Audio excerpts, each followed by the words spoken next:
합시다. 사랑하고 존경하고 감사합니다.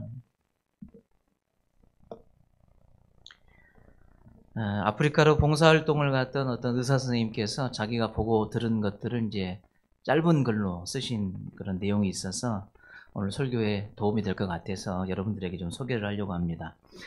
이분이 아프리카로 이제 의료봉사를 이제 떠나셨는데, 아프리카 그 부족 안에 있는 결혼식을 볼 수 있는 이제 기회가 있었다고 그래요. 근데 아프리카 사람들은 이제 결혼식을 할 때 신랑이 신부의 집에 결혼 지참금을 이제 가지고 주면서 결혼을 이제 청혼을 한답니다. 근데 보통은 이제 아프리카는 그 소가 귀하니까, 그리고 재산 가치가 크니까 소를 이렇게 그 처갓집에다 주면서 그 아내 될 사람을 데려온대요. 보통은 이제 소 한 마리 그 집에다 드리면 정말 잘했다 이 정도고, 그 집이 좀 이제 좀 잘 산다, 좀 힘이 있다 그러면 2마리. 진짜 그 집, 그 동네에서 아주 유지 중에 유지지고 보통 사람 아니다 할 경우에는 소 3마리 이 정도. 그러니까 여자들 모이면 너 몇 마리 받았냐 이게 너 몇 마리 받았냐, 뭐 3마리 정도 받았다 그러면 어깨에 힘이 들어가고, 나는 1마리인데 그럼 말도 못하고, 뭐 이런 이제 분위기 되겠지요. 그래서 이제 보통 이제 아프리카 사람들은 결혼식을 할 때 1마리 정도, 최하 못해도 예의를 지키느라고 1마리 정도 이렇게 어렵게 준비해서 결혼식을 이제 한다고 합니다. 그런데 이제 외국에서 유학을 갔다 온 아프리카 청년이 있었는데, 아주 나라에서도 지원을 해주고 장래가 아주 유망한 그런 청년이 한 명 있었어요. 근데 이 청년이 이제 총각으로 있다가 청혼을 하러 가는데, 소를 몇 마리를 끌고 가냐, 여러분 소를 이제 끌고 갈 거 아닙니까? 청혼하려고. 몇 마리를 끌고 가냐, 9마리를 끌고 가는 거예요. 9마리. 9마리의 소를 몰고 청혼을 하러 가는 거예요. 그러니까 동네 사람들이 난리가 났죠. 3마리도 아니고 2마리도 아니고 1마리만 돼도 이제 동네가 축제인데 9마리를 끌고 가는 거예요. 도대체 저 장래가 유명한 청년이 누구에게 청혼을 하려고 9마리를 끌고 가느냐. 동네 사람들이 다 나와서 이제 따라가는 거예요. 촌장 집을 지나는데 촌장 정도가 되어야 한 9마리 정도 주지 않나 했는데, 촌장 집도 지나가고, 그 동네 유직 그 바나나 농장 하는 부잣집 있는데 그 집도 들어갈 줄 알았더니 지나가고, 교사집도 지나가고, 다 지나가고, 저 마을 제일 변두리에 있는 정말 찌그러진 그 오목살이에 사는 그 집에 가서는, 그 집에 사는 처녀, 키가 건정한데 빼쩍 말아가지고 어렸을 때부터 약해가지고 잔병치레에 죽었다 살았다를 반복하는 그 여자 집에 9마리 소를 주는 거예요. 그리고는 결혼을 했어요. 동네에서 아마 사람들이 뭐라고 했겠어요? 사람들이 그렇게 생각하는 거예요. 저 여자는, 여러분 아프리카 같은 경우는 농사를 해야 되잖아요. 무슨 일을 도움이 되겠어요? 힘도 하나도 없고 맨날 잔병치레만 하는 저 여자가 무슨 도움이 되겠냔 말이에요. 사람들이 생각할 때는 저 여자는, 죄송해요, 아프리카니까 1마리 값도 못 된다는 거예요. 저 여자는 1마리도 가분한 여자라는 거예요. 그런데 그런 여자에게 이 총각이 9마리의 소를 결혼 지참금으로 지참을 하고는 건네줘서 결혼을 했어요. 이제 의사가 이제 봉사활동이 끝나고 난 다음에 고국으로 돌아가서 이제 일상으로 복귀해서 아주 수년이 흘렀습니다. 그리고는 휴가를 얻어서 다시 자기가 봉사했던 그 아프리카 지역으로 가게 될 기회가 있었어요. 가장 궁금하잖아요. 가서 봤더니, 그 동네 봤더니 정말 그 청년이 성공해서 그 지역에 아주 거부가 된 거예요. 의사가 왔다 하니까 이 청년이 초대를 했어요, 자기 집에. 가서 봤더니 진짜 세련되고 멋진, 정말 멋진 아가씨, 아주머니가 거기 계시는 거예요. 이 의사가 뭔 생각했겠어요? 근데 지난번 결혼한 그 여자가 아닌 거예요. 아무리 봐도 아닌 거예요. 그때 그 여자 아가씨는 애짝 꼬라가지고 그냥 자기 몸 하나 그냥 제대로 중심 못 잡는 그런 아픈 여자예요. 그런데 지금 자기 앞에 서 있는 식당에서 음식을 만들어내고 시중 들고 그 많은 사람들을 부리는 이 여자는 너무나 직접이고 아름답고 세련된 여자예요. 그래서 속으로 돈만 해서 장가 또 들었는가 보다. 다른 여자를 듣는가 보다. 그렇게 생각을 하고는 궁금하니까 이 여자 부인이 다른 곳으로 가니까 귀에다 대고 물어봤대. 장가를 또 갔습니까? 아프리카는 그런다고 하니까. 그랬더니 이 청년이 하는 말이 그 여자가 맞습니다. 그 여자가 맞아요. 도대체 어떤 일이 벌어지는 것인가? 어렸을 때부터 이 두 사람이 알고 지내면서 동네에서 서로 사랑을 해서 앞으로 꼭 우리 둘이 결혼하자 이렇게 약속을 했대요. 그런데 어렸을 때부터 쭉 서로 마음을 두고 사랑을 하는데 이 여자가 너무 몸이 약한 거예요.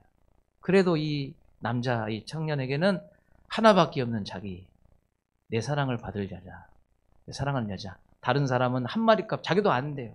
한 마리 값도 안 되는. 그리고 그런 사람이라고 알고 있지만 자기에게는 9마리, 소 9마리 정도의 가치가 있는 여자. 근데 이 여자는 평생 병치레하면서 별 도움도 안 되는 그런 어찌 보면 방만축내는 어려운 살림에 방만축내는 그런 사람으로 살았다가 9마리, 소 9마리 청혼을 받고는 이 여자가 마음을 고쳐먹었대. 나는 9마리 값이야, 여자나. 나는 9마리 값이다. 아니 3마리 값만 돼도 어깨가 그냥 힘에 들어가는데 나는 9마리 값이. 그래서 자기의 인생을 새로운 나는 9마리의 값이다 하고 자기 인생을 다시 부여했다는 가치를 부여했대. 그래서 다시 공부하고 자기의 건강을 회복하고 꾸미고 그렇게 해서 지금의 그 아름다운 여자가 됐다는 거예요. 여러분 가치를 어디에 두느냐가 참 중요하잖아요. 남들이 볼 때는 아무것도 아닌 가치라고 생각할 수 있겠지만 그 아무것도 아니라고 생각하는 거기에 우리의 마음에 가치를 두면 그 가치를 두는 것 때문에 우리의 인생이 바뀌어진다는 거예요. 새로워진다는 거예요. 오늘 11시 예배 때 우리 성도들이 많이 나와서 예배 드리고 있지만 여러분의 가치는 어디 있습니까? 요즘 참 농사철이 바쁘죠? 할 일도 참 많고요. 오늘 새벽에 또 비까지 와서 지금 예배 끝난 다음에 바쁘신 분들이 많이 계실 거예요. 마음은 콩밭에 가 계시고 물고랑에 가 계시고 우리 몸은 여기 와서 이제 예배를 드리고 앉아 있지만 우리의 마음에 진짜 담겨진 것은 도대체 어디에 가치를 두고 있느냐? 내가 어디에 더 의미를 부여하고 뭘 더 중요하게 여기느냐? 거기에 따라서 우리의 삶이 나오고 생활이 나온다 하는 것이에요. 여러분 하나님 사랑하시잖아요. 하나님 살아계시면 믿고 있잖아요. 그래서 피곤해도 바빠도 괴로워도 하나님 예배하는 것을 중요하게 여기셔서 여기 나오셨잖아요. 그래서 지금 예배 드리고 있잖아요. 그런 여러분이 하나님 앞에 드리는 이 예배 시간에 하나님 앞에 가치와 의미를 두지 않고 예배가 끝난 다음에 내가 해야 될 일에 마음을 두고 거기에 신경을 쓰고 있다면 하나님은 우리가 드린 예배에 어떤 의미와 가치를 부여하시겠습니까? 여러분 예배의 성공자들이 되셔야 돼요. 참 연세가 드시면 잠이 많아요. 저도 좀 그런 줄 알아요. 그런데 예배 시간만큼은 여러분 자지 않도록 애를 쓰세요. 피곤해도 컨디션 조절을 좀 잘 해갖고 오시고요. 저는 이게 밤에다가 조시는 분은 별로 못 봤습니다. 밤에다가 조시는 분은 저희는 그게 잘 못 봤고, 근데 하여튼 밤에다가는 이 징언노무 반 이놈의 풀떼기 하는데도 주무신 분은 내가 못 봤어. 아주 그냥 사력을 다해서 밭을 매시더라고. 왜? 그 사람에게는 그저께 사력을 다해서 밭을 매야 될 가치와 의미가 그에게 있는 거예요. 만약 여러분이 하나님이 나의 가치요 중요한 의미를 지닌다고 한다면 오늘 드려진 예배가 우리에게는 다시 없는 예배고 내 모든 사력을 다해서 드려져야 될 예배로 여러분 우리가 인정되게 될 것입니다. 이런 예배가 우리 다시교회 성도들이 될 수 있기를 바라요. 어떤 분이 그러더라고요. 사람은 그릇과 같다. 그 사람이 무엇을 담고 사느냐가 그 사람 인생이 된다. 사람은 그릇 같다. 김치 담으면 아무리 예쁘고 귀한 것도 김치 담으면 그건 김치 그릇이에요. 된장 담으면요. 된장 그릇이에요. 사람은 뭘 담고 있느냐? 어떤 가치를 그 사람 마음속에 담고 있느냐에 따라서 그 사람의 인생이 달라진다. 참 이 말이 맞는 것 같아요. 밥이 담기면 밥그릇이 되는 것이고요. 죽어가는 사람의 생명을 살리는 그 약이 담겨진 그릇은 생명을 살리는 약그릇이 되는 거죠. 여러분은 살아가는데 중요하다고 생각하는 것이 여러분 무엇입니까? 여러분 무엇을 중요하게 여기고 삽니까? 무엇을 위해서 삽니까? 어디를 향하여 살고 있습니까? 각자가 다 다르겠지만 그것이 무엇이냐에 따라서 여러분의 인생은 달라집니다. 어디에 내 마음을 두느냐, 어디에 더 가치를 부여하느냐에 따라서 나의 인생은 달라진다. 여러분 성도들 꼭 기억하시기 바랍니다. 하나님께서 지금으로부터 약 2000년 전에 이 사도 바울을 통해서 마지막 때에 지금과 비교할 수 없을 정도의 큰 변화가 일어나게 될 것이다 하고 말씀하셨어요. 지난주에 읽었던 말씀이 그 말씀이잖아요. 여러분 하나님 말씀이 정확하죠. 오늘날 사람들의 가치가 여러분 변해 있어요. 생활이 변해 있습니다. 인격이 변해 있어요. 디모데후서 3장 2절과 5절 말씀을 읽겠습니다. 사람들이 자기를 사랑하며 돈을 사랑하며 자랑하며 교만하며 비방하며 부모를 거역하며 감사하지 아니하며 거룩하지 아니하며 무정하며 원통함을 풀지 아니하며 모함하며 절제하지 못하며 사나우며 선한 것을 좋아하지 아니하며 배신하며 조급하며 자만하며 쾌락 사랑하기를 하나님 사랑하는 것보다 더하며 경건의 모양은 있으나 경건의 능력은 부인하니 이 같은 자들에게서 네가 돌아서라. 아멘. 어제 뉴스를 보고 있는 것 같지 않습니까? 여러분 이런 세상을 보고 있을 때 이런 마음이 어떻습니까? 물론 세상은 다 그렇지요. 아무리 애를 써도 달라지지가 않습니다. 그렇게 말하시는 분도 있을 겁니다. 그러나 여러분 이런 세상을 보고 있는 우리의 마음은 결코 유쾌하지 않아요. 오히려 이런 세상을 보고 있을 때마다 불안하잖아요. 두렵잖아요. 어디에서 어떤 일이 누구를 만나 그 사람이 나에게 어떻게 대할지 여러분 안심하고 살 수 없는 세상이 됐단 말이에요. 세상을 지으신 하나님의 관점으로 이런 세상을 보면 하나님 마음은 어떨까요? 오늘 디모데후서 3장 2절부터 우리 5절 말씀을 방금 읽었는데 이런 세상이 지금 우리 현실이잖아요. 이런 세상을 보고 있는 하나님의 마음은 과연 어떨까요? 아마 하나님의 마음은 불안과 염려가 아니라 깊은 탄식이 있지 않을까. 우리가 신앙생활을 하니까 하나님께서 이런 세상을 보시고 깊은 탄식을 하셨다면 그 마음을 우리가 갖는 것이 신앙생활이에요. 그 마음을 갖는 게. 그래서 우리가 세상을 보면서 때로는 두렵기도 하고 분노하기도 하지만 그 속에 하나님의 깊은 탄식을 우리가 들을 수 있다면 믿음의 성도들은 이런 세상을 보면서 근심과 걱정이 아니라 깊은 탄식과 그런 세상을 위한 하나님의 구원의 빛을 기도하고 또 소망하는 그런 마음을 우리에게 담고 있어야 이게 신앙생활이 아닌가 하는 생각도 들어집니다. 하나님의 말씀을 여러분 주의 깊게 보십시오. 오늘 본문 방금 읽으신 말씀을 보면 여러 세상의 현상에 대해서 쭉 나오잖아요. 보세요. 그런데 이 말씀 좀 주의 깊게 보세요.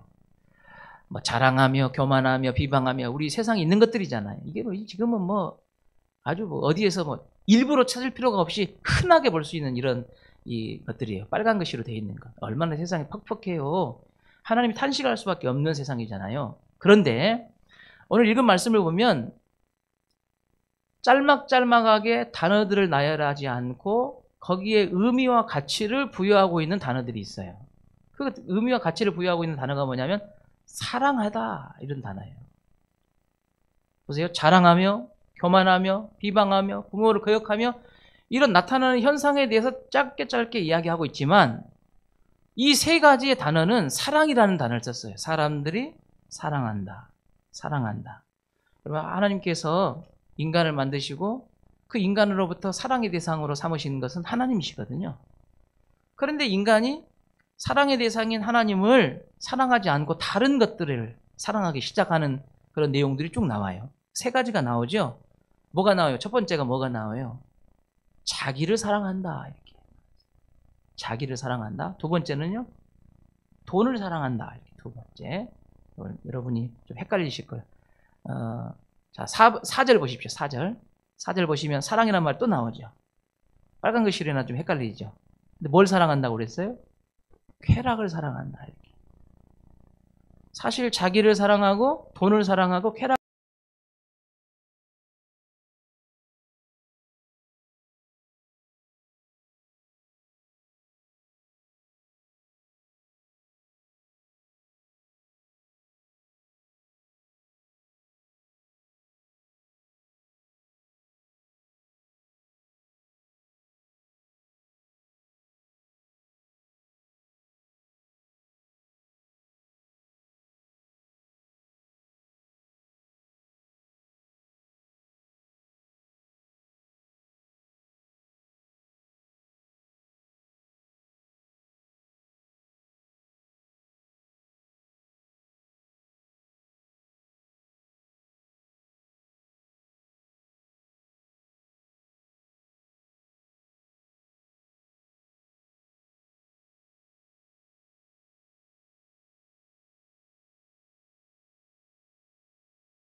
지금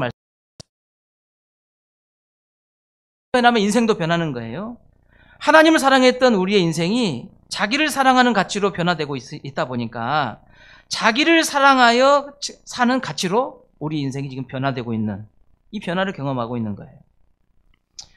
제가 이번 주에 어떤 이제 성도님께서 자기는 어려운 교회, 기도하면서 어려운 교회를 좀 돕고 싶다는 마음을 하나님 주셔서 저한테 전화를 주셨더라고요. 우리 교인이 아니고 다른 교인인데 저하고 예전에 같이 사역했던 그런 분이에요. 그래서 목사님 잘 지내시냐? 제가 기도하면서 이런 마음을 가지고 지금 사역을 하고 있다. 우리 교회 사역도 내가 잘하지만 이런 마음을 주신 기도 제목이 있다. 그게 뭐냐면 정말 어려운 교회, 형편이 정말 안 된 교역자들과 그런 교회를 돕고 싶은 마음이 있다. 참 그분이 그래도 참 존경받는 분이거든요. 사회적으로 존경받는 분인데 그래서 혹시 목사님께서 잘 알고 계시면 그런 교회를 소개해 주면 내가 그 교회 방문해서 그 교회에 꼭 필요한 것이 무엇인가를 알아보고 섬길 수 있으면 좋겠다. 소개해 달라. 그래서 제가 아는 분들에게 그런 교회가 있으면 좀 소개 좀 해주세요. 하고 좀 여러 이제 수소문을 좀 했는데 한 교회를 이제 소개를 받았어요. 어떤 교회냐면 목사님께서 한 2년 정도 투병 생활을 하셔서 뇌졸중으로 쓰러지셔가지고 거동을 못 하시는데 시골 교회. 오늘 아주 시골 교회 10명도 못 모이는 그런 시골 교회인데 목회를 하시다가 뇌졸중으로 쓰러지셔서 2년 정도를 거동 못하고 계시다가 지난달 2달 전에 돌아가셨어요. 사모님이 이제 4자녀를 키우면서 생활을 하시는데 너무 이제 어렵겠잖아요. 남편도 돌아가셔버리고. 그런데 그 교인들이 이제 이 사모님이 이제 목사님 돌아가시니까 자기 삶을 찾아가야 되잖아요. 그런데 교인들이 생각할 때 누가 이제 안 와요. 10명도 안 되는 교회니까 누가 오려고 하지 않는다는 거예요. 그래서 교인들이 부탁을 했대. 그냥 사모님이 우리 교회에서 전도사님으로 사역을 하면 안 되겠냐. 4자녀도 키워야 되고. 얼마나 지금 헤쳐나갈 일이 얼마나 많아요. 그래서 사모님이 교회 사정도 알고 자기의 인생도 이렇게 저렇게 깊이 교하고 고민하다가 그렇게 하겠습니다 하고는 그 교회에 전도사로 사역을 하면서 광신대에 왔다 갔다 하면서 신학 공부를 지금 쭉 하시는 교회예요. 그래서 이런 교회를 좀 도우면 어떠겠나 그렇게 지금 소개를 받았거든요.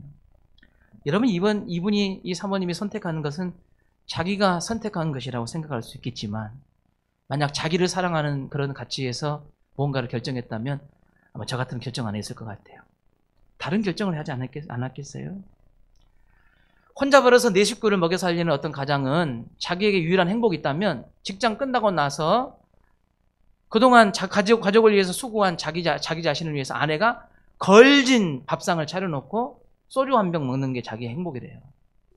예. 그래서 그냥 왕같이 상을 탁 받아놓고는 반주로 소주 한 병을 항상 먹는데 매일 먹는데 그리고 그 취기가 딱 올라오면은 자요.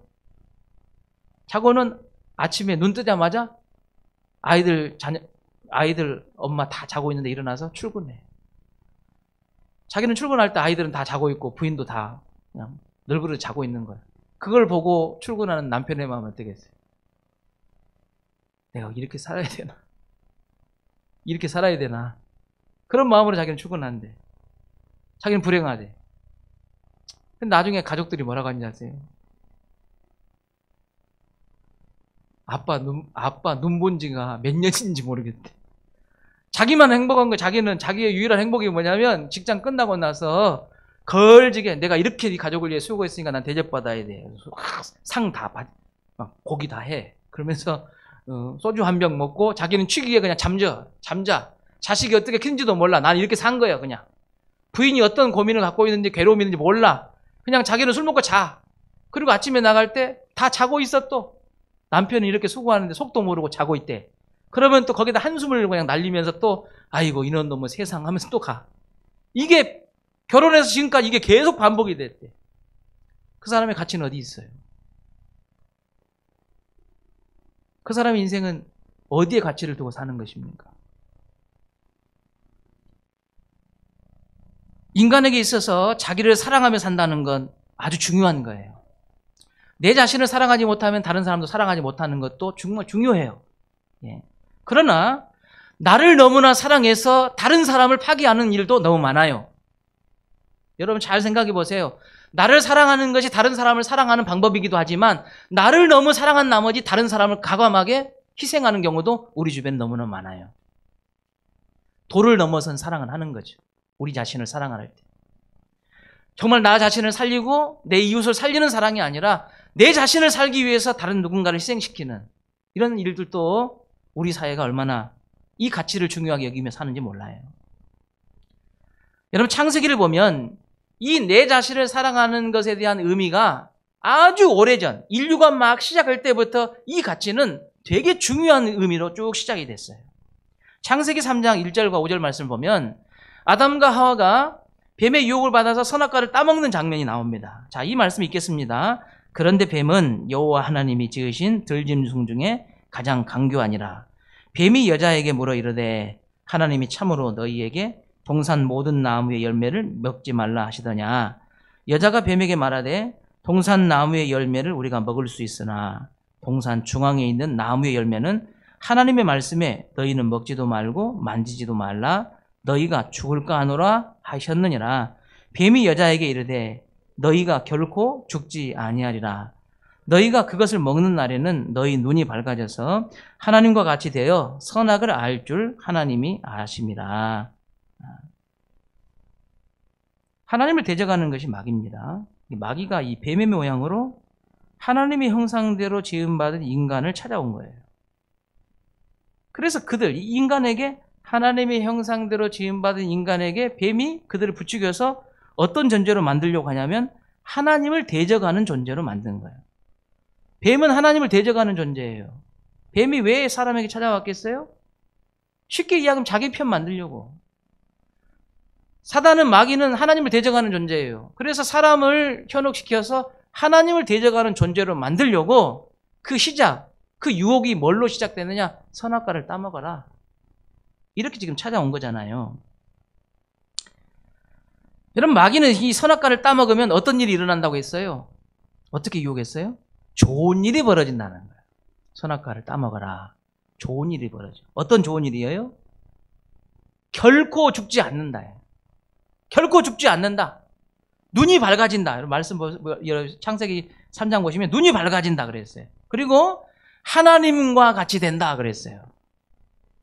이런 유혹을 받아가지고 아담과 하와가 따먹고 선악과를 따먹고 그 선악과를 자기 남편에게 줘서 남편도 먹게 했잖아요. 결국 마귀의 꼬임에 빠져서 선악과를 따먹었어요. 마귀는 이 따먹으면 어떤 일이 벌어진다고 했어요? 좋은 일이 벌어진다 했어요. 눈이 밝아져요. 죽지 않는데요. 하나님처럼 된대요. 그래서 따먹으라고 부추겼어요. 따먹었습니다. 자, 좋은 일이 벌어졌어요?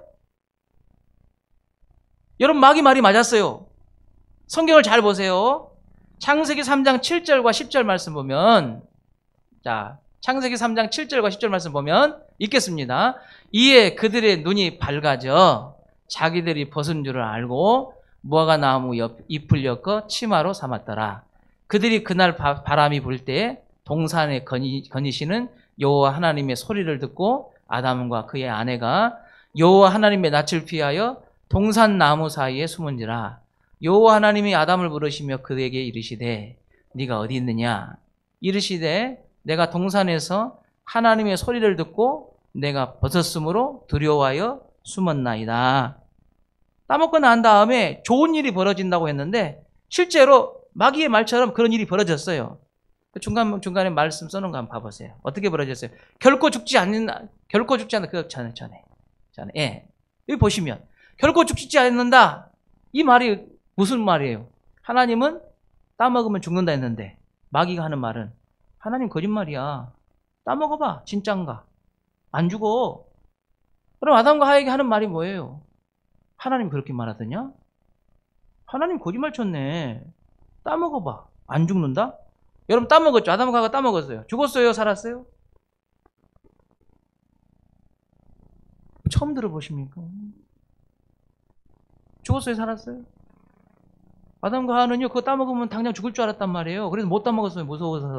무서워서라도 못 따먹었어요. 근데 마귀가 하는 말이, 뱀이 하는 말이, 그거 따먹어봐. 안 죽는다? 하나님 거짓말 쳤네. 이거 속인 거야. 그래, 따먹어봤어요.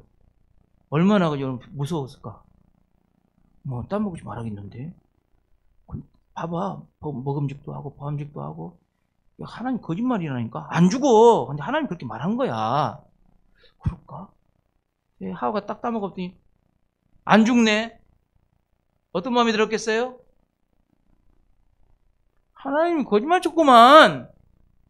안 죽구만. 그러면서 자기 남편에게 줬어요. 남편이 먹었어. 죽을 줄 알았더니 먹었더니 살았네? 하나님 거짓말이야. 마귀가 지금 속삭이는 게 뭐예요? 하나님이 진짜 믿을 만한 사람이냐? 거짓말쟁이야. 너희를 속이려고 하는 거야. 그러면서 마귀가 하는 말. 눈이 밝아진다. 눈이 밝아져. 지어러진다는 거야. 지어러져. 이거 따먹으면 지어러진다는 거야. 세 번째. 이거 따먹으면 너 하나님같이 돼버려. 그러니까 하나님이 너 못 따먹게 하는 거야. 죽은다고. 우리 어른들 옛날 그 어른들 장롱 깊숙한 데다가 그 꿀 딱 넣어놓고 손주가 원래 손주 모르게 내다 먹까. 손주가 할아버지 그 뭐예요? 약이다. 약이다. 얼마나 쓴지. 아이고 썰어. 할아버지 몰래 나갔는데 손주가 몰래 가서 먹어봤더니 딱 먹어보고 엄청 쓸 줄 알았더니 달구나. 할아버지 거짓말쟁이. 이제 할아버지 말해봐. 내가 다 믿은가 봐. 우리 할아버지 거짓말쟁이. 손주의 마음에 무엇이 각인돼요? 마귀가 선악과를 통해서 사람의 마음속에 뭘 집어넣으려고 해요? 하나님 믿을 것이 못 돼. 너는 지혜로워. 네 자신을 믿어. 네 자신을 믿고 살아. 네가 하나님인 거야. 이걸 이야기하고 있는 거예요. 여러분, 창세기 3장에서 마귀는 오늘 디모데후서 3장 2절에서 말하고 있는 것은 네 자신을 사랑해. 네 자신이 진리야. 이를 사랑해. 이걸 여러분 창세기부터 계속 지금 쓰고 있는 거예요. 네 자신을 사랑해라. 마귀의 말이 맞았습니다. 따먹었더니 즉시 죽지 않았습니다. 따먹었더니 눈이 밝아져서 자기의 벗은 것을 알았어요. 거기까지 끝나는 것이 아니라 하나님같이 된다. 그런데 알고 봤더니 하나님같이 되지는 못했어요. 왜? 따먹고 난 다음에 인간은 불행해지기 시작했어요. 하나님처럼 당당하고 하나님처럼 멋지고 자신일 줄 알았더니 하나님 눈치를 보기 시작하고 숨어 다니고 두려움이 ip사이고 말았어요. 여러분, 이것이 마귀가 우리에게 속삭이는 네 자신을 사랑하라 하는 것에 대한 끝입니다. 끝. 이 시대 많은 성도뿐만이 아니라 세상 사람들이 자기 자신을 사랑하고 살잖아요. 자기 자신을 사랑하는 것에 대한 우리의 나타나는 우리의 삶의 질이라는 게 뭐예요? 여러분 만족하십니까? 여러분 행복하세요? 결국 창세기에 벌어진 일들이 오늘날 내 자신을 살아가면서 하는 오늘날 우리 세계에도 똑같이 우리에게 찾아오는 것들이 불안과 염려, 두려움, 공허함, 뭔가를 또 의지해서 내 자신의 이 공허를 채우려고 하는 중독들. 여러분 결코 인간은 내 자신을 사랑해서는 행복이기로 갈 수 없다는 것을 성경은 우리에게 하나님 말씀하고 있는 것이죠. 오늘날 마귀는 똑같이 선악과는 아니지만 어떤 것을 통해서 저와 여러분에게 찾아와서 속삭이고 있어요. 하나님 믿긴 뭐가 믿어? 하나님 없어. 인생은 네 거야. 네가 생각하고 판단하고 행동하면 그게 진리인 거야. 무슨 하나님 말씀이 진리냐? 종처럼 살지 말고 당당하게 살아. 그게 네 자신을 사랑하는 거야. 이렇게 마귀는 끊임없이 우리에게 속삭이고 있지요. 다시교회 성도 여러분, 속지 마십시오. 우리 자신을 사랑하는 것의 끝이 무엇인가를 보십시오. 사람을 사랑하는 것, 내 자신을 사랑하는 것은 결코 정답이 아닙니다. 하나님의 형상대로 지음받은 우리는 하나님을 사랑할 때 하나님을 닮는 인생이 되는 거예요. 여러분, 사람은 그럴 것 같다고 했잖아요. 뭘 담느냐? 뭘 담았느냐에 따라서 그 그릇의 가치가 평가되는 거예요. 우리가 하나님을 담을 때 우리의 인생은 하나님의 가치를 담게 되는 것이죠. 내 자신을 담는 게 아니라 하나님을 담는 거예요. 하나님을 담아낼 때 우리의 가치가 하나님의 가치로 드러나는 것이죠. 결코 우리를 사랑하는 이 모습이 우리 인생의 답이 아니라 하나님을 사랑하는 것이 인생의 답이라고 하는 것을 성경은 말하고 있어요. 두 번째로는 돈을 사랑한다 그랬어요. 이 돈을 사랑한다는 의미는 여러분 재물을 사용해 하나님께서 돈을 주시는 이유가 뭐예요? 재물을 사용해서 하나님의 뜻을 이루어가라고 주신 거예요. 자녀를 잘 키우는 것도 하나님의 뜻을 이루는 것입니다. 이 재물을 가지고 하나님의 뜻을 이루어가라고 주신 거예요. 성경 66권을 보시면 잠언이라는 성경이 있습니다. 잠언. 여러분 잠언 구약 성경 중간 성경 가운데 딱 보시면 시편 잠언이 나와요. 가운데가. 그럼 잠언을 보시면 여러분 잠언은 총 몇 장으로 되어 있냐면 31장으로 되어 있어요. 31장. 그래서 어떤 분이 이렇게 이야기하더라고요. 하루에 잠언 한 장씩 읽어라. 하루에 잠언 한 장씩 읽으래요. 30일이 있는 날은요. 30일. 31일이 없는 날은요. 30일 날 2번 읽으면 되지. 31장까지. 머리 써가지고 오늘은 쉬네? 이렇게 하지 마시고 1일은 1장, 2일은 2장 이렇게 읽으래. 그러면 매월 잠언 한 번씩 읽는데 하루에 한 장씩만 읽어도 도전 한번 해보시기 바랍니다. 오늘은 30일인데 오늘 쉬는 날 이렇게 하지 마시죠. 31일이니까 쉬는 날 이렇게 하지 마시고 30일 끼는 날은 30일 날은 2번 읽으라 그 말이에요. 그런데 31장까지 되어 있는데 이 속에는 무엇이 들어있냐면 우리가 인생을 살아갈 때 하나님 안에서 살아가는 중요한 진리를 담고 있어요. 화면을 보십시오. 이런 내용이 담겨져 있어요. 어떻게 하면 재물을 이제 그 안에 재물에 관계된 내용이 몇 번이 나오냐면 24번이나 나와요. 인생을 살아갈 때 재물이 재물이 갖고 있는 힘이 대단하다는 거예요. 31장 중에 24번이 재물에 대한 이야기를 하고 있어요. 돈 없이 살 수 있는 사람이 있어요? 전기세 내니까 이렇게 많이 불이 들어오는 거예요. 돈이 없어서, 돈이 어떻게 없어요? 물론 살 수 있어요. 우리 주변에는 이렇게 돈과 관련된 일들이 너무 많이 있어요. 그만큼 돈이라는 건 우리 인생에서 뗄래야 뗄 수 없는 것이 됐잖아요. 그런데 이 24번의 돈에 대한 지혜를 말하면서 이 속에는 우리가 돈을 어떻게 바라보고 어떻게 사용해야 될 것인가에 대한 내용을 쭉 담고 있어요. 그런 내용이 이렇습니다. 어떻게 하면 재물을 얻을 수 있는가? 저 이런 이야기하면 눈이 막 클 줄 알았더니 어떻게 하면 재물을 얻을 수 있는가? 이거 그래? 못 있냐? 막 나는 전화 올 줄 알았어요. 목사님 그 구절만 한 말씀해 주시오. 어떻게 하면 돈을 받을 수 있는가? 성경에 나와 있다면서라? 한번 나한테 말해 주시오. 여러분 우리가 되게 우리가 관심 있는 분야거든요. 이 잠언에 보면 어떻게 하면 돈을 얻을 수 있는가? 그리고 이 재물, 이 돈이라는 것이 갖고 있는 장점과 단점이 뭔가? 재물을 어떻게 사용해야 될 것인가? 이 재물을 사용할 때 우리가 주의를 해야 될 게 뭔가? 과연 재물보다 귀한 것은 무엇이 있을까?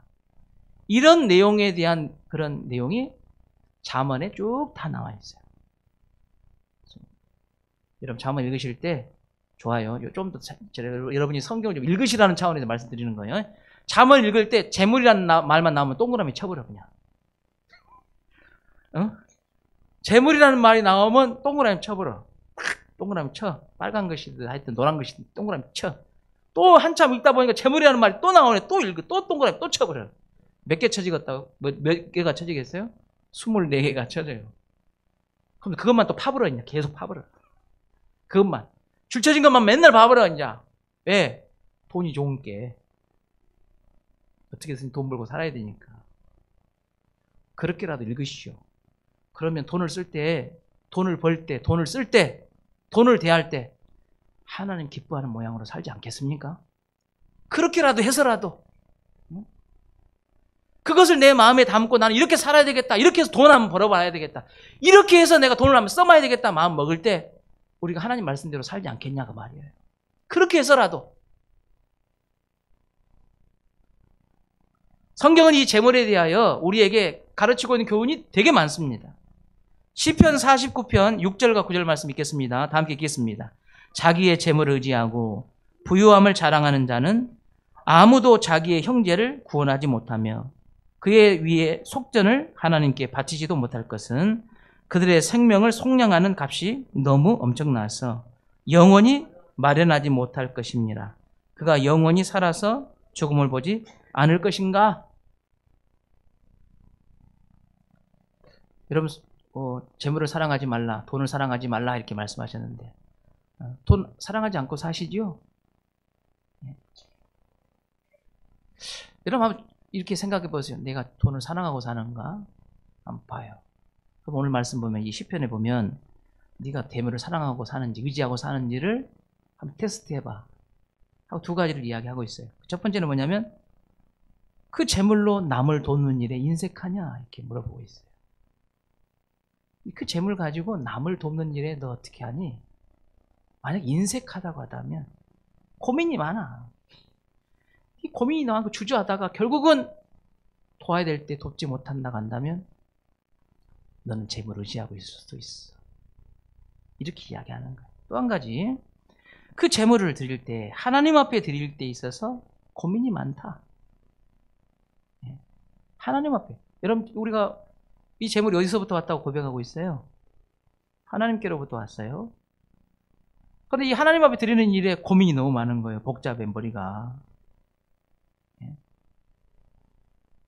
우리가 이런 마음으로 갈등한다면 그만큼 내가 이 재물을 의지하고 살고 있지 않나 하고 우리 자신을 점검해 봐라 그 말이에요. 디모데전서 6장 17절 18절 말씀 읽겠습니다. 네가 이 세대의 부한 자들을 명하여 마음을 높이지 말고 정함이 없는 재물에 소망을 두지 말고 오직 우리에게 모든 것을 후히 조사 누리게 하시는 하나님께 두며 선을 행하고 선한 사업을 많이 하고 나누어지기를 좋아하며 너그러운 자가 되게 하라. 돈 버는 것도 중요한데 어떻게 사용하느냐도 하나님 보신다는 거죠. 세 번째, 이 하나님과 재물을 동시에 쫓아갈 수는 없다는 것을 성도들은 아셔야 돼요. 하나님과 재물을 동시에 쫓아갈 수 없다. 마태복음 6장 24절 말씀 읽겠습니다. 한 사람이 두 주인을 섬기지 못할 것이니 혹 이를 미워하고 저를 사랑하거나 혹 이를 중히 여기고 저를 경히 여김이라. 너희가 하나님과 재물을 겸하여 섬기지 못하느니라. 마가복음 10장 23절 말씀, 예수께서 둘러보시고 제자들에게 이르시되 재물이 있는 자는 하나님의 나라에 들어가 심히 어렵도다 하시니. 여러분 우리가 이 재물과 하나님을 겸하여 섬길 수 없다는 것, 뭐든지 앞세워야 된다는 거죠. 둘 중에 같이 겸해할 수 없어요. 하나님을 앞세우든지 하나님을 앞세워서 그 다음에 재물이 따라오게 하든지 재물을 앞세워서 하나님을 따라오게 하든지 이렇게 산다 그 말이에요. 사람들이 잘 생각해봐요. 하나님을 앞세우고 그 하나님을 앞세워 따라가다가 재물이 필요한 사람과 재물이 필요하기 때문에 하나님을 뒤서 하나님 필요한 사람 그렇게 구분할 수 있다 그 말이에요. 한번 구분해 보셔. 여러분 우리가 재물이 필요해요. 무엇 때문에 필요해요? 하나님을 따라가려고 하니까 재물이 필요한 사람도 있고 재물을 소유하기 위해서 하나님이 필요한 사람도 있더라 그 말이에요. 하나님 뭐라고 말씀하셔요? 두 주인을 섬길 수 없다. 이 두 주인은 섬길 수 없다.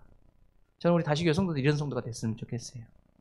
하나님을 따라가기 위하여 재물이 필요한 거예요. 우리는 하나님의 말씀대로 살기 위해서 재물도 필요한 거예요. 왜 돈이 필요해? 하나님의 말씀을 이루어가기 위해서 재물도 필요해요. 그래서 나는 일해요. 돈 벌어요. 그리고 사용해요. 이렇게 수준 높은 성도들이 됐으면 좋겠어요. 네 번째입니다. 여러분 우리의 이 구원받은 성도는 믿음의 성장과 성숙이라는 것이 이제 중요한 주제가 됐어요. 아직 내가 구원에 확신이 없는 성도들은 구원에 확신 있는 성도 믿음이 달라고 기도하셔야 돼요. 그러나 내가 내 신앙생활을 돌아볼 때 나는 구원에 확신이 있는 사람이다 하고 판단이 선다면 그때부터는 내 신앙의 주제는 구원이 아니라 이미 구원 받았으니까 내가 어떻게 예수 그리스도를 닮아가고 성숙한 성도가 될 건가, 어떻게 하면 예수님을 닮아가고 성장하고 성숙하게 될 건가, 이 주제로 우리가 전환돼야 돼요. 그런데 성도의 신앙이 성숙하고 성장하는 일에 이 물질 문제는 큰 걸림이 된다는 것을 성경은 우리에게 말씀하고 있어요. 디모데전서 6장 10절 말씀 읽겠습니다.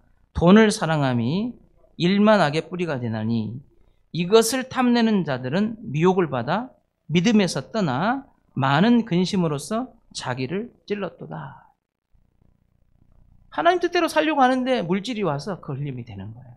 결국 어떻게 됐어요? 믿음에서 떠나 많은 근심으로 자기를 찔렀다. 이 신앙생활 할 때 이 물질 문제는 여러분 분명한 정립이 필요해요. 이 재물에 대한 문제는 정립이 필요하다 그 말이에요. 다른 사람들이 죄송해요. 한장해서 돈에 쫓아갈 때 그것 보고 나는 뭐 하고 있냐? 이렇게 생각할 일이 아니라 눈을 똑바로 뜨고 하나님께서 우리에게 가르치시는 이 재물에 대한 교훈이 무엇인가를 잘 알고 따라가야 된다는 말이에요. 그렇지 않으면 길을 잃고 말아요. 믿음에서 떠나 결국 자기 자신을 물질 때문에 망하고 마는 인생이 되고 만다는 거예요. 마가복음 4장 19절 말씀 읽겠습니다. 세상의 염려와 재물의 유혹과 기타 욕심이 들어와 말씀을 막아 결실하지 못하게 되는 자요. 믿음의 성장과 성숙에서 이 재물에 대한 유혹이 성장과 성숙을 가로막는 방해 요소가 되고 있다. 이렇게 지금 말씀하고 있는 거죠. 돈을 사랑한다는 것은 돈은 그 앞에 있는 것이고요. 돈 뒤에 있는 것은 바로 세상이에요. 왜? 세상은 돈의 원리로 움직이잖아요. 그러니까 돈을 사랑한다는 것은 다른 의미로 세상을 사랑하는 것이고 그 세상은 추구하는 것이 한 가지예요. 세상에 추구하는 가치는 쾌락입니다.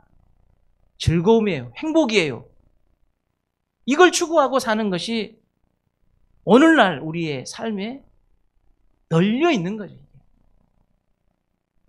사랑하는 성도 여러분, 여러분은 어디에 가치를 두고 살아요?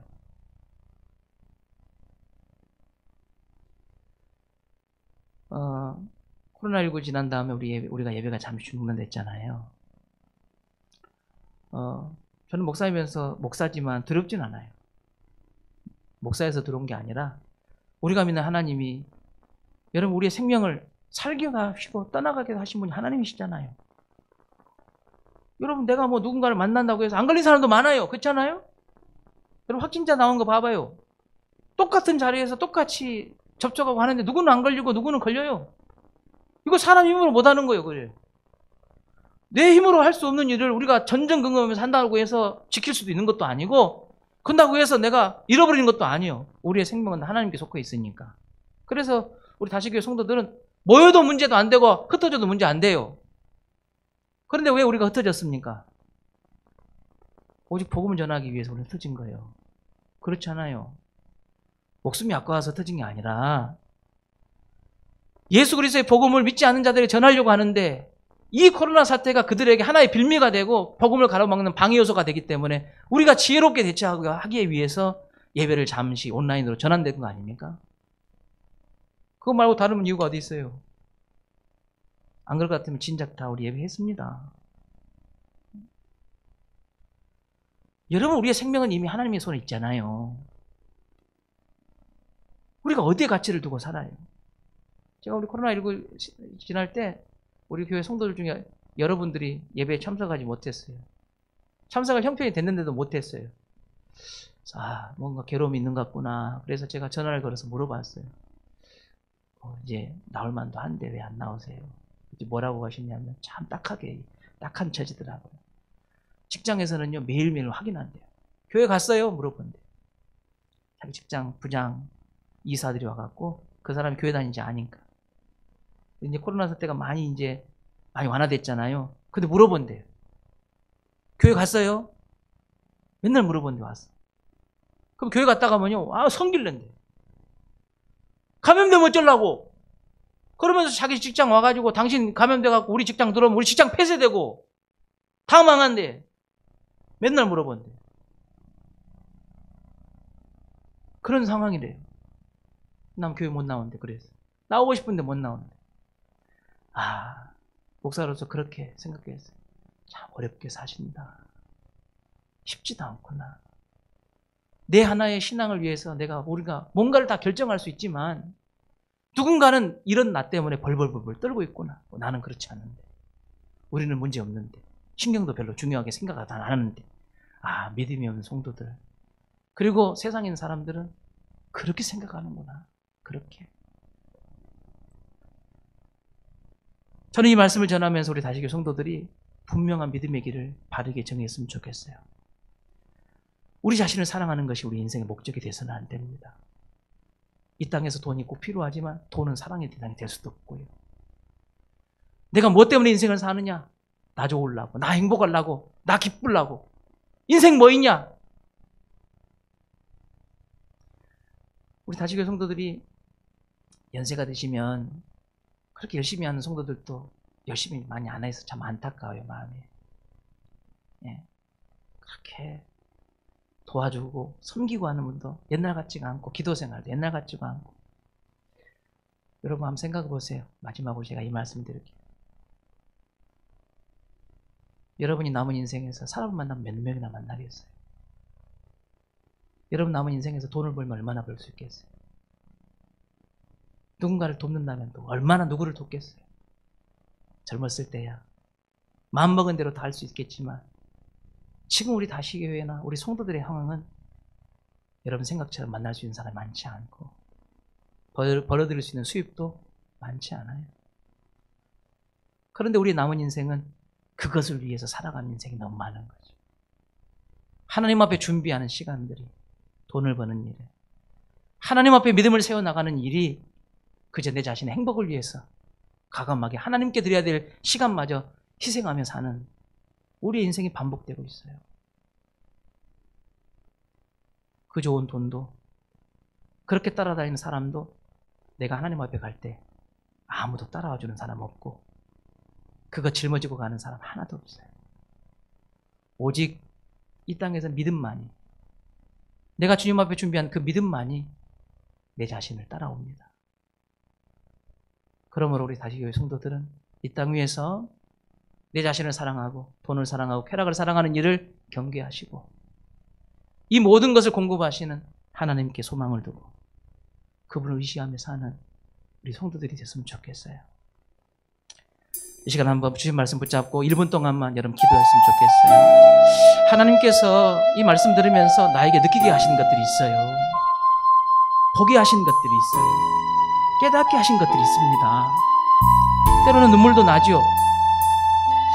여전히 교회 문을 열고 나가면 어떤 세상이 펼쳐질지 여러분 모르는 바가 아니에요. 그런데도 이 시간 하나님께서 나에게 감동 주시는 것이 있습니다. 여러분 기도하라고 주시는 거예요.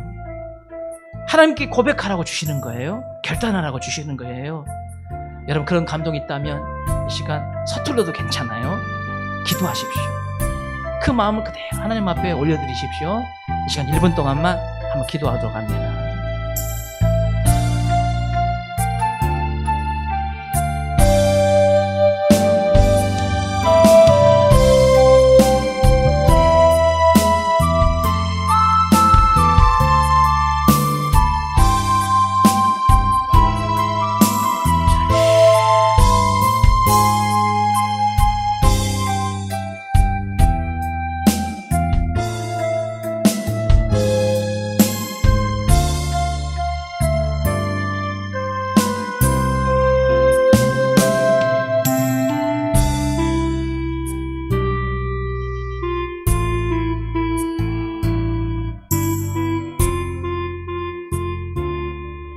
하나님 아버지, 마지막 때에 이런 일이 일어난다는데 우리가 어디에 가치를 두고 사느냐에 따라서 인생도 달라지고 생활도 달라지고 우리의 삶의 목표도 달라지는 것을 말씀을 통해서 봅니다. 하나님께서 만드시고 보시기에 좋았다라고 하는 이 세상이 이제 하나님이 깊은 탄식으로 그 세상을 볼 수밖에 없는 지경이 되었습니다. 하나님, 이런 세상 속에 우리가 살고 있는데 오늘 말씀 붙잡고 우리가 도전받기를 원합니다. 우리 다시교회 모든 성도들은 하나님 의지하고 하나님께서 공급하시는 그 복을 유지하며 살 수 있는 믿음 주시옵소서. 세상을 이기고 승리할 수 있는 복된 성도들 되게 하여 주옵소서. 예수님 거룩하신 이름으로 기도합니다. 자리에서 일어나셔 찬양합니다.